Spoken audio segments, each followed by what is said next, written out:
பிரபஞ்சத்தின் எல்லையற்ற ஆற்றலை ஈர்க்கவும் அதன் முழுமையான அருளைப் பெறவும் நாம் அனைவரும் இயங்குகிறோம். ஆனால் இந்த பரந்த பிரபஞ்சம் ஏன் அனைவரையும் தன்பால் ஈர்த்து தன் உச்சக்கட்ட அதிர்வலைகளை வழங்குவதில்லை? பிரபஞ்சத்தின் ஈர்ப்புக்குரிய அந்த 10 உன்னத குணங்கள் என்னென்ன? இயற்கை விதிகளையும் பிரபஞ்ச ரகசியங்களையும் அறிய விரும்பும் அன்பர்கள் அனைவருக்கும் ஒரு அன்பான வேண்டுகோள். இந்த பேரண்டத்தின் தத்துவத்தை முழுமையாக உணர்ந்து கொள்ள இந்த பதிவை ஆழ்ந்து படியுங்கள். பிரபஞ்ச ஆற்றலோடு இணைய விரும்பினால் மறக்காமல் நன்றியுணர்வுடன் பிரபஞ்சமே என்று பின்னூட்டத்தில் பதிவு செய்யுங்கள். அப்படியே இந்த விழிப்புணர்வு பதிவு பலரை சென்றடைய உங்கள் விருப்பத்தையும் தெரிவியுங்கள். பிரபஞ்சமே நம்முடன் நேரடியாக பேசுவதைப் போல அமைந்த இந்த அற்புத விளக்கத்தை கேட்போம். என் அன்பு ஆற்றல் துளிகளே, முடிவற்ற விரிவாகவும் தொடக்கமும் முடிவும் அற்ற மாபெரும் சக்தியாகவும் விளங்கும் நான், அணுவிற்கும் அணுவாகவும் எல்லையற்ற கேலக்சிகளாகவும் எங்கும் நீக்கமர நிறைந்திருக்கிறேன். மனிதர்களாகிய நீங்கள் அடிக்கடி ஒரு கேள்வியை உங்களுக்குள் எழுப்புகிறீர்கள். எங்கும் நிறைந்த பேரறிவான பிரபஞ்சம் ஏன் அனைவரையும் தன்பால் ஈர்த்து ஆட்கொள்வதில்லை? ஏன் சிலரை மட்டும் குறிப்பாக தன் அதிர்வலைகளுக்குள் தேர்ந்தெடுக்கிறது என்று எண்ணுகிறீர்கள்? இதற்கு விடை மிகவும் எளிதானது. வானத்தில் ஒளிரும் சூரியனின் ஒளி உலகெங்கும் பாகுபாடின்றி சமமாகவே வீசுகிறது. ஆனால் அந்த ஒளியை முழுமையாக பிரதிபலிக்கும் தன்மை ஒரு தெளிவான மற்றும் மாசற்ற கண்ணாடிக்கு மட்டுமே உண்டு. சகதியிலோ அல்லது குப்பையிலோ அந்த ஒளி விழுந்தாலும் அதனால் அதனை பிரதிபலிக்க முடியாது. அதேபோல எனது ஆற்றலும் ஈர்ப்பும் அனைத்து உயிர்களின் மீதும் மழையெனச் சமமாகவே பொழிகிறது. ஆனால் அந்த ஆற்றலை உள்வாங்கி தாங்கிக் கொள்ளும் பக்குவமும் அதிர்வலை தூய்மையும் சில ஆன்மாக்களுக்கு மட்டுமே இருக்கிறது.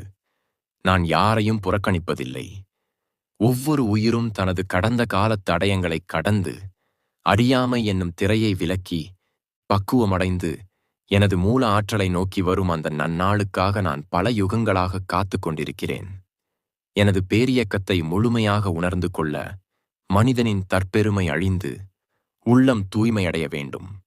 நான் சிலரை மட்டும் சிறப்பாய் தேர்ந்தெடுக்கிறேன் என்றால் அவர்களின் முந்தைய பரிணாம வளர்ச்சியின் ஈடு இணையற்ற தேடலும் இப்பிறவியின் தூய்மையான அதிர்வலைகளுமே அதற்கு காரணமாகும். இயற்கையை நேசிக்கும் பிரபஞ்ச விதிகளை மதிக்கும் அனைவருமே என் ஆற்றலோடு இணைந்தவர்கள்தான். ஆயினும் எனது முழுமையான பேரறிவை பெற்று என்னோடு இரண்டரக் கலக்க சில குறிப்பிட்ட நற்குணங்கள் ஒருவரிடம் ஆழமாக வேரூன்றி இருக்க வேண்டும். நான் இப்போது கூறப்போகும் இந்த 10 நற்குணங்கள் எவனிடம் முழுமையாக கூடிக்கொண்டிருக்கிறதோ அவனது எண்ண அலைகளுக்குச் செவி சாய்த்து அவனை நானே தேடிச் சென்று ஆட்கொள்வேன். முதலாவதாக, எவ்வித எதிர்பார்ப்பும் இல்லாத தூய்மையான அன்பு. மனிதர்கள் பெரும்பாலும் என்னை நாடி வருவது தங்களுடைய உலகியல் தேவைகளை பூர்த்தி செய்து கொள்ளவே. அழியும் இயல்புடைய செல்வத்திற்காகவும் புகழுக்காகவும் பதவிக்காகவும் நோயற்ற வாழ்விற்காகவும் என்னை நாள்தோறும் ஈர்ப்பு விதியின் மூலம் யாசிக்கிறார்கள். அவர்களின் எண்ணங்களுக்கு ஏற்ப நான் அவற்றுக்கெல்லாம் செவி சாய்க்கிறேன். ஆனால் என்னால் முழுமையாக ஆட்கொள்ளப்படும் மனிதன் என்னிடம் எதையும் யாசிப்பதில்லை. அவனது அன்பு எந்தவிதமான பிரதிபலனையும் கருதாதது. ஒரு தாயின் மீது அவளது குழந்தை எவ்வித நிபந்தனையுமின்றி இயல்பாக அன்பு செலுத்துவதைப் போல இயற்கை மீதும் என் மீதும் எல்லையற்ற அன்பை அவன் பொழிவான். அவனுக்கு பெரும் துன்பம் வந்தாலும் சரி, இன்பம் வந்தாலும் சரி, அவனது அன்பில் எவ்வித சுருக்கமும் மாற்றமும் ஏற்படுவதில்லை. தாங்க முடியாத துன்பங்கள் அவனை சூழ்ந்து வாட்டும் போது கூட, இது பிரபஞ்சத்தின் சமன்பாடு, இயற்கையின் விதி என்னை சுத்தப்படுத்தி பக்குவப்படுத்துகிறது என்று கண்ணீர் மல்க மகிழ்ந்து என்னை ஏற்றுக்கொள்வான்.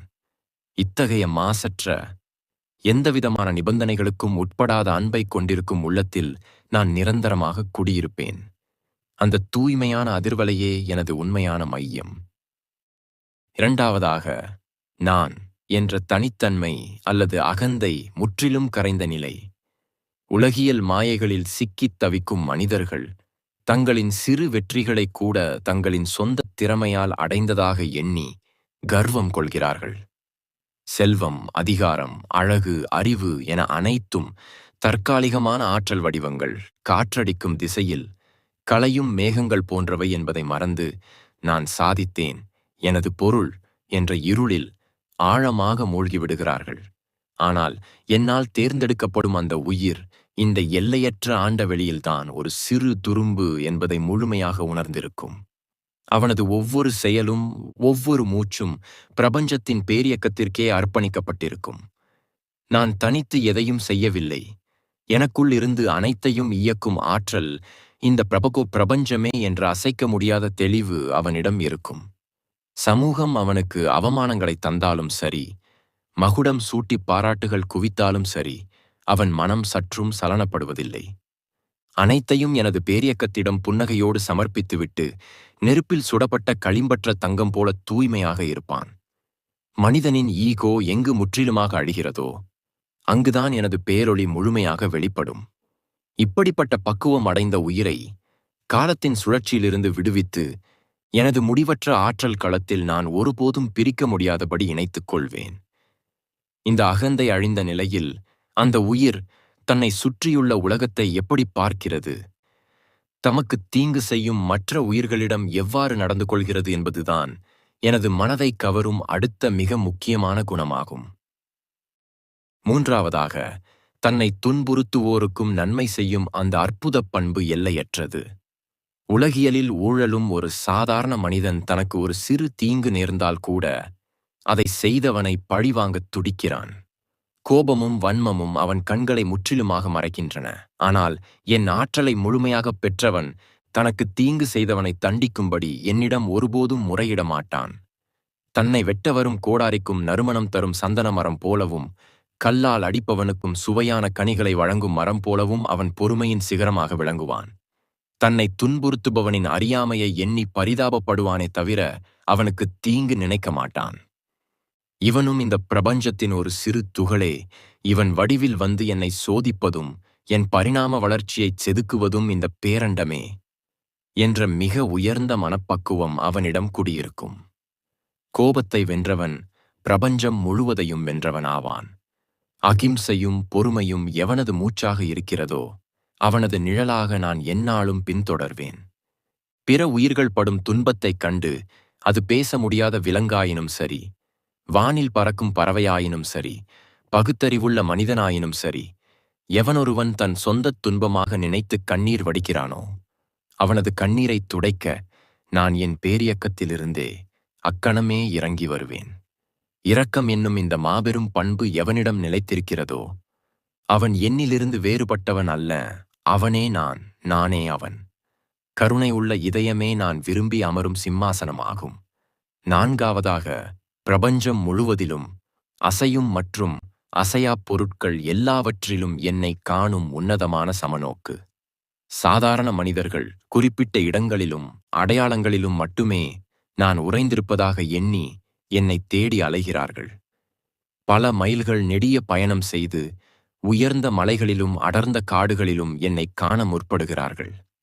ஆனால் என்னால் தேர்ந்தெடுக்கப்பட்ட என் உண்மையான ஆற்றல் துளி இந்த ஆண்டவெளியின் அணுக்கள் தோறும் நான் நீக்கமர நிறைந்திருப்பதை ஆழமாக உணர்ந்தவன். வீதியில் செல்லும் ஆதரவற்ற ஏழையின் புன்னகையில், அனாதை குழந்தையின் விழிநீரில், வானில் பறக்கும் பறவையின் சிறகசைப்பில், வீசும் காற்றில், எரியும் நெருப்பில் என அனைத்திலும் அவனுக்கு என் பிரபஞ்ச வடிவமே தென்படும். உயர்வு தாழ்வு, ஏழை பணக்காரன் என்ற எந்தவிதமான பேதங்களும் அவனிடம் ஒருபோதும் இருக்காது. மாபெரும் செல்வந்தனையும் வீதியோரத்து யாசகனையும் அவன் ஒரே மாதிரியான பேரன்போடுதான் அணுகுவான். எல்லாம் ஒன்றே என்ற உயர்ந்த தத்துவத்தை வெறும் வார்த்தைகளாக உதடுகளில் உச்சரிக்காமல் அதை தனது ஒவ்வொரு செயலிலும் ஒவ்வொரு மூச்சிலும் வாழ்ந்து காட்டுவான். இப்படிப்பட்ட சமநோக்கு கொண்டவனின் விழிகளில் நான் ஒளியாக இருந்து இந்த உலகத்தை அவனது தூய்மையான பார்வையில் ஊட்டே நான் தரிசிக்கிறேன்.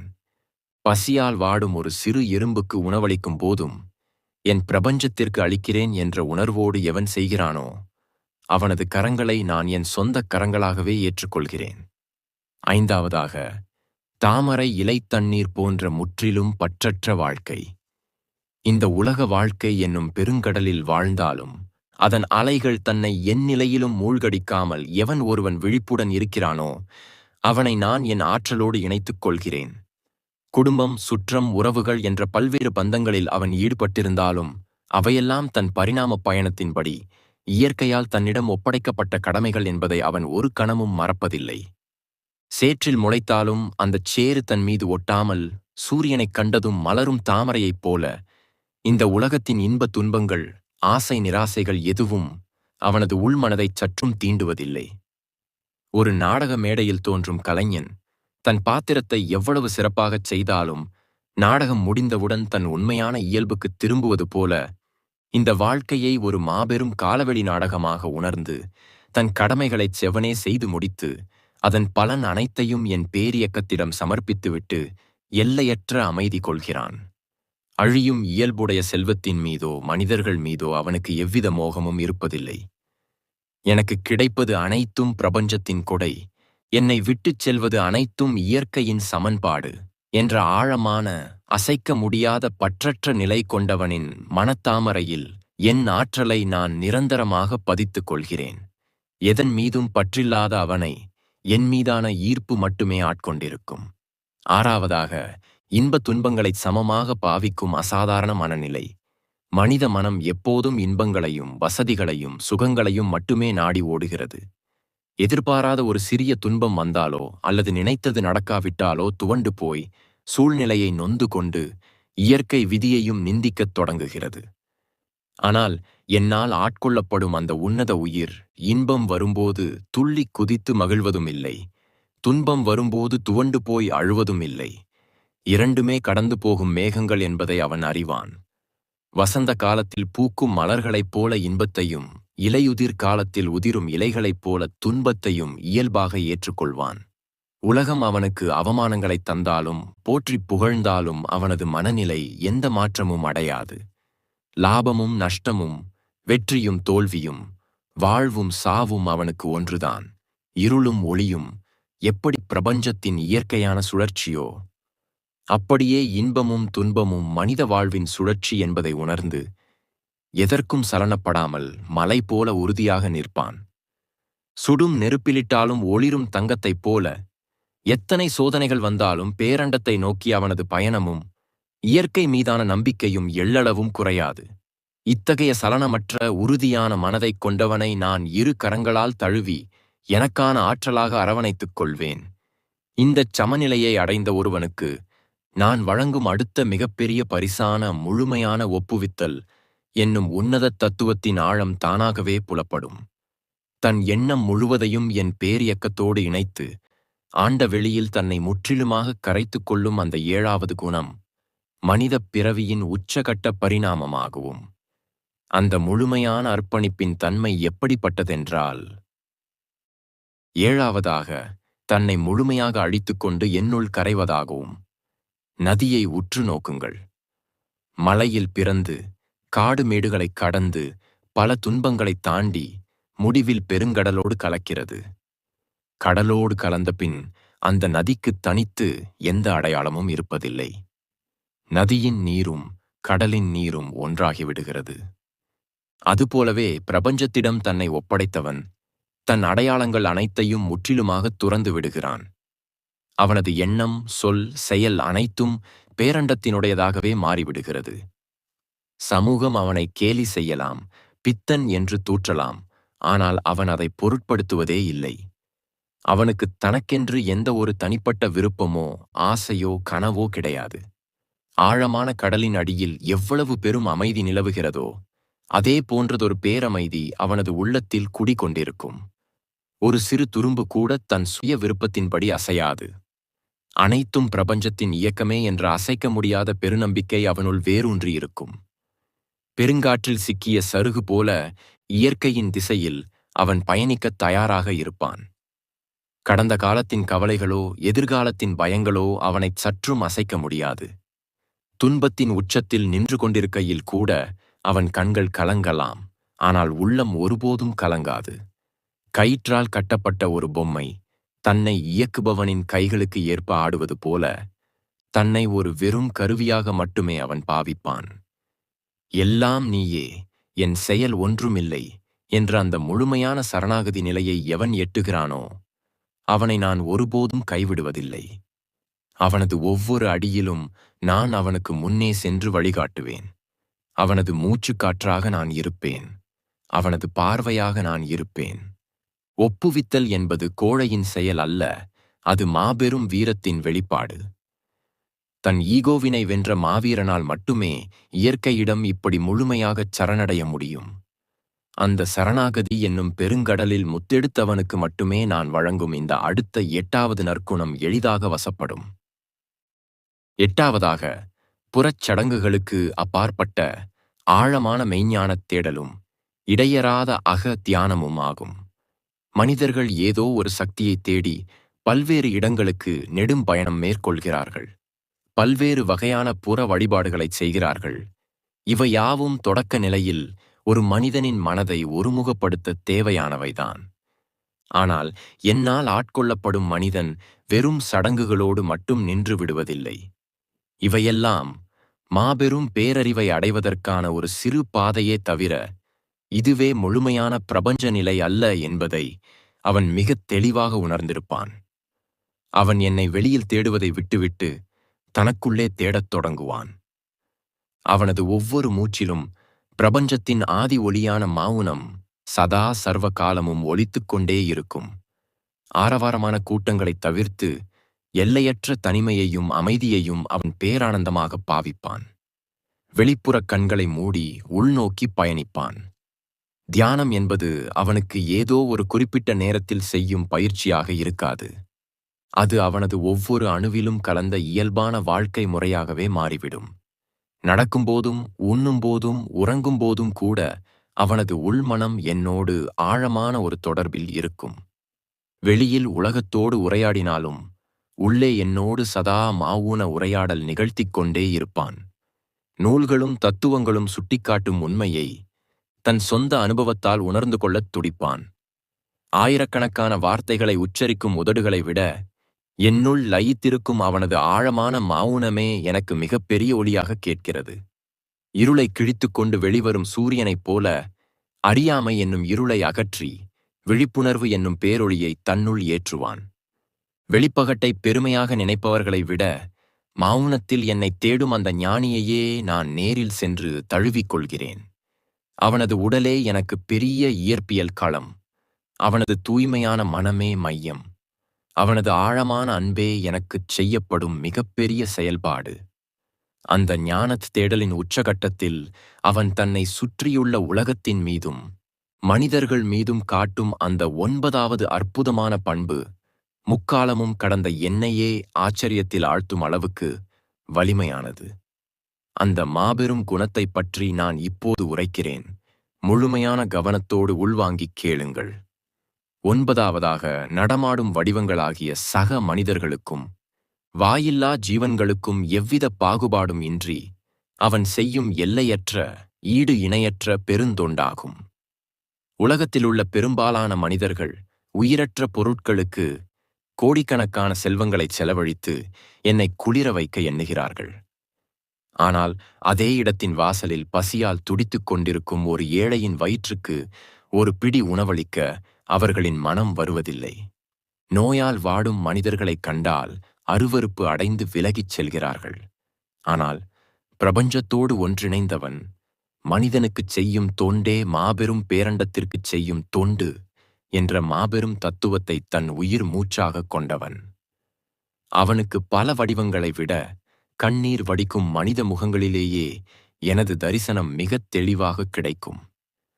நோயால் உருக்குலைந்து கொடிய பெருவியாதிகளால் பாதிக்கப்பட்டு சொந்த பந்தங்களாலேயே வீதியில் அனாதையாக வீசப்பட்ட ஒருவனைக் கண்டால் உலகத்தார் முகத்தைச் சுளித்துக் கொண்டு ஓடுவார்கள். ஆனால் என் ஆற்றலை முழுமையாகப் பெற்றவனோ அக்கணமே ஓடிச் சென்று அந்த நோயாளியை தன் மார்போடு அணைத்து அவனது புண்களை தன் சொந்தக் கரங்களால் கழுவி அவனுக்கு உணவூட்டி அவனது கண்ணீரைத் துடைப்பான். அந்தச் சேவையை அவன் ஏதோ ஒரு பரிதாபத்தாலோ அல்லது புண்ணியம் கிடைக்கும் என்ற கணக்கீட்டாலோ செய்வதில்லை. தன் கண் முன்னே பிரபஞ்சமே நோயுற்ற வடிவில் வந்து தன்னிடம் சேவை கேட்கிறது என்ற பேரானந்தத்தோடும் பெரும் பாக்கியத்தோடும் அந்த தொண்டினைச் செய்வான். அவனது கரங்கள் தொடுவது அந்த மனிதனை அல்ல, என்னையே தொடுகிறான். அவனது அந்தச் சிறு சேவை வேறு எதைச் செய்வதை விடவும் எனக்கு பெருமகிழ்ச்சியைத் தருகிறது. பசியால் அழும் ஒரு குழந்தையின் வாயில் அவன் ஊட்டும் ஒவ்வொரு கவள உணவும் நேரடியாக என் பேரியக்கத்தின் பசியை தீர்க்கிறது. குளிரால் நடுங்கும் ஒரு முதியவருக்கு அவன் போர்த்தும் ஆடை இந்த பேரண்டத்திற்கே போர்த்தப்படும் பட்டாடையாக மாறுகிறது. இருளில் தவிக்கும் ஒருவனுக்கு அவன் ஏற்றிக் கொடுக்கும் சிறு தீபம் என் மையத்தை ஒளிரச் செய்யும் அணையா விளக்காக பிரகாசிக்கிறது. இத்தகைய ஈடு இணையற்ற கருணையும் தொண்டுள்ளமும் கொண்டவனின் காலடிப்பட்ட தூசியை தழுவிக்கொள்ள இயற்கையே தவம் கிடக்கிறது. அவனது உள்ளம் ஒரு மாபெரும் அன்புச் சத்திரம்.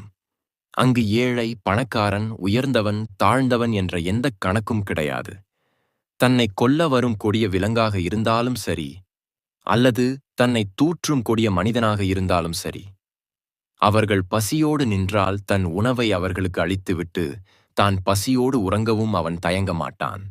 பிறருடைய வலியை தன் சொந்த வலியாக உணரும் இந்த மாபெரும் பச்சாதாபம் பிரபஞ்சத்தில் வேறு எந்த படைப்புக்கும் இல்லாத ஒரு அதிர்வலை குணமாகும்.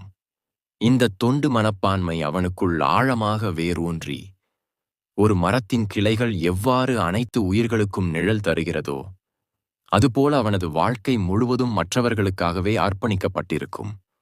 அவனது ஒவ்வொரு வியர்வை துளியும் என் இயக்கத்தில் விழும் பன்னீர் துளியாகும். எவன் ஒருவன் சக மனிதனின் கண்ணீரை துடைக்கத் தன் கரங்களை நீட்டுகிறானோ அவனை தூக்கிவிட என் ஆற்றல் கரங்களை நான் அக்கணமே நீட்டுவேன். இந்த 9வது குணம் முழுமையாக மலர்ந்த ஒருவனின் உள்ளத்தில் எழும் பேரானந்தம் அவனை அடுத்த மாபெரும் இறுதிப்படியை நோக்கி அழைத்துச் செல்லும். அதுவே மனிதப் பிறவியின் ஈடேற்றம், ஆன்மாவின் முழுமையான விடுதலை. அந்த 10வது நற்குணம் என்னவென்றால், அது அனைத்து பண்புகளையும் தன்னுள் அடக்கிக் கொண்டு காலத்தையும் வெளியையும் கடந்து நிற்கும் ஒரு மாபெரும் தத்துவமாகும். அந்த இறுதி மற்றும் 10வது பெருங்குணம் என்பது 10வதாக மரணத்தை வென்ற மாபெரும் விழிப்புணர்வு நிலையாகும். ஆம், பிறப்பு இறப்பு என்னும் மாபெரும் அச்சத்தை முற்றிலுமாகத் துறந்த பக்குவமே அந்த 10வது நற்குணமாகும். உலகில் உள்ள அனைத்து உயிர்களும் மரணத்தைக் கண்டு அஞ்சுகின்றன. செல்வம், புகழ், அதிகாரம் என அனைத்தையும் வாழ்நாள் முழுவதும் மலையெனச் சேர்த்து வைத்தாலும் ஒரு நாள் அனைத்தையும் வெறும் கைகளோடு விட்டுச் செல்ல வேண்டுமே. இருண்ட அந்த மரணப்படுக்கையில் தனித்துச் செல்ல வேண்டுமே என்ற பெருங்கவலையிலேயே மனிதர்கள் தங்களின் ஒவ்வொரு நாளையும் கழிக்கிறார்கள். ஆனால் என் பேரியக்கத்திற்கு முழுமையாக பாத்திரமானவன் மரணம் என்பது ஒரு முடிவல்ல, அது சோர்வுற்ற உயிருக்கு நான் அளிக்கும் ஆற்றல் மாற்றம் என்பதையும் அது மற்றொரு மாபெரும் பயணத்தின் தொடக்கம் என்பதையும் மிகத் தெளிவாக உணர்ந்திருப்பான். பழைய கிழிந்த ஆடைகளை களைந்துவிட்டு புதிய ஆடைகளை அணிவதைப் போன்றதொரு இயல்பான நிகழ்வுதான் இந்த மரணம் என்ற ஞானம் அவனுள் சுடர்விட்டு எரியும். பிரபஞ்சத்தின் ஆதி தத்துவத்தை நெஞ்சில் நிறுத்துபவனுக்கு எதன் மீதும் பயம் ஏது? நானே காலத்தை வென்ற பேரியக்கமாக ஆற்றலை மாற்றும் விதியாக விளங்குகிறேன். என்னை முழுமையாகச் சரணடைந்தவனுக்கு, இயற்கை விதியை பற்றி கொண்டவனுக்கு காலத்தின் மீதான அச்சம் முற்றிலுமாக அழிந்து விடுகிறது. அவனுக்கு வாழ்வும் ஒன்றுதான், சாவும் ஒன்றுதான். இரண்டும் என் பிரபஞ்ச நாடகத்தின் வெவ்வேறு அங்கங்கள் என்பதை அவன் அறிவான். அவன் தன் வாழ்வின் ஒவ்வொரு கணத்தையும் ஒரு பெருவிழாவாகவே கொண்டாடுவான். மனிதர்கள் அழிவைக் கண்டு அஞ்சுகிறார்கள். ஆனால் நான் ஏன் எந்நேரமும் படைப்பிலும் அழிவிலும் இயங்கிக் கொண்டிருக்கிறேன் தெரியுமா? மனிதனின் அகங்காரம், ஆசை, கோபம், காமம், பொறாமை என அனைத்தும் எரிந்து சாம்பலான பிறகு எஞ்சியிருக்கும் அந்த தூய்மையான வெற்றிடத்தையே நான் தழுவிக்கொள்கிறேன். அந்த தூய்மையே எனக்கு உலகில் மிகவும் பிரியமானது. ஏனென்றால் அது இனி எதனுடனும் சேராது, எதனாலும் கரைபடாது, யாராலும் அழிக்கப்படாது. அதுவே பிரபஞ்சத்தின் இறுதி உண்மை. என் உன்னதத் தூக்கள் தான் உயிரோடு இருக்கும்போதே, மூச்சு உள்ளபோதே தன்னுள் இருக்கும் தீய குணங்களையெல்லாம் ஞானம் என்னும் பெருந்தீயில் சுட்டெரித்து தன் அகங்காரத்தை முற்றிலுமாகச் சாம்பலாக்கி அந்த தூய்மையான விழிப்புணர்வை அணிந்து கொள்கிறான். அவன் வெறும் மனிதனல்ல, நடமாடும் பிரபஞ்சமாகவே மாறிவிடுகிறான். அவனது ஒவ்வொரு மூச்சும் ஒத்திசைவாக ஒலிக்கிறது. அவனது ஒவ்வொரு பார்வையும் கருணை பார்வையாக மாறுகிறது. அண்ட சராசரங்களையும் இயக்கும் எனது பேரானந்த பேரியக்கத்தை அவன் தன் சொந்த இதயத்திற்குள்ளேயே கண்டு பேரானந்தம் அடைகிறான். அப்படிப்பட்ட தூய்மையான களங்கமற்ற உயிர் மரணம் தன் முன்னே வந்து பேருருவம் கொண்டு நின்றாலும் அதை பார்த்து சிறிதும் கலங்க மாட்டான். மாறாக, பல காலம் பிரிந்திருந்த தாயைக் காண ஓடிச் செல்லும் பேதை குழந்தையைப் போல பிரபஞ்ச மடியில் சாய்ந்து கொள்ள மாபெரும் ஆனந்தத்தோடு ஆற்றல் மாற்றத்தை எதிர்கொள்வான். எல்லாம் உன் செயல் பேரண்டமே. இந்த ஊனுடம்பாலான கடமை முடிந்தது. என் பயணங்கள் யாவும் முழுமையடைந்தன. எஞ்சியிருக்கும் இந்த சிறு ஒளியை உன்னுடைய மாபெரும் ஒளியோடு இணைத்துக் கொள் என்று முகத்தில் புன்னகையோடு கண்களில் ஆனந்தக் கண்ணீரோடு விடைபெறுவான். அத்தகைய மாசற்ற ஆற்றல் துளியை வரவேற்க நான் எந்தத் தடங்களும் இன்றி பிரபஞ்சத்தின் முழு ஆற்றலோடும் விண்மீன்களின் பேரொளியோடும் இறங்கி வருவேன். அந்த இறுதி வினாடியில் அவனை என் இரு கரங்களால் தழுவி எனக்கும் அவனுக்கும் எந்த வேறுபாடும் இல்லாதபடி என்னுள் பாதியாக, என் இயக்கமாக, என் ஒளியாக கலக்கச் செய்வேன். மாயை என்னும் கடலை நீந்தி கரையேறிய அவனுக்கு இனி ஒருபோதும் எந்த ஒரு துன்பமும் இல்லை.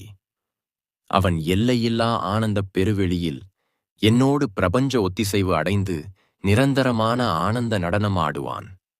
என் அன்பு ஆற்றல் துளிகளே, நான் மேலே கூறிய இந்த கடுமையான 10 குணங்களும் ஒரு சாதாரண மனிதனிடம் முழுமையாக இருப்பதென்பது மிகவும் அரிதானதுதான் என்பதை நான் அறிவேன்.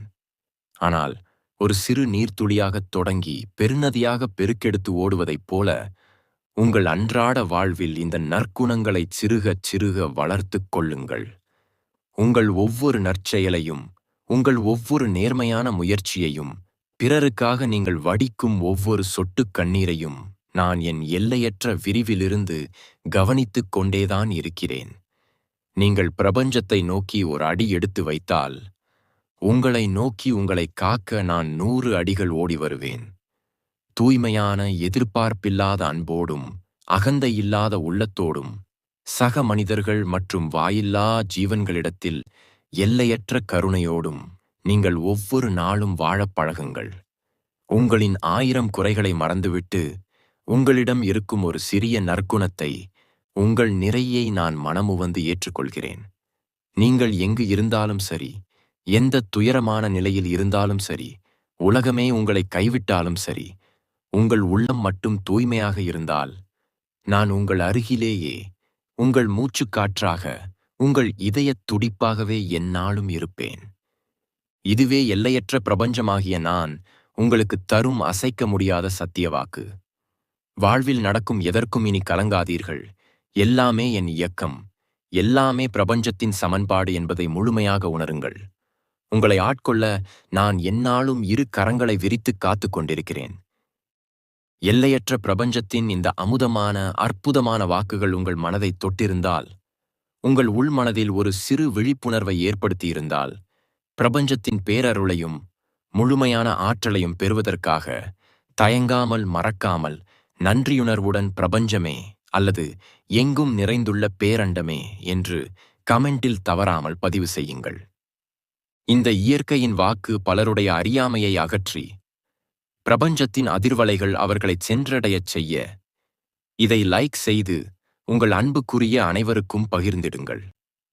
இயற்கை மற்றும் பிரபஞ்சத்தின் மீதான உங்களின் எல்லையற்ற அன்பையும் இந்த காணொளியை காணும்போது நீங்கள் உணர்ந்த அந்த பேரானந்தத்தையும் வார்த்தைகளால் விவரிக்க முடியாவிட்டாலும் உங்கள் தூய்மையான உணர்வுகளை கமெண்ட் பகுதியில் எங்களுடன் பகிர்ந்து கொள்ளுங்கள். எங்கும் பிரபஞ்ச ஆற்றல் நிறையற்றும். அன்பே இயற்கையாகட்டும்.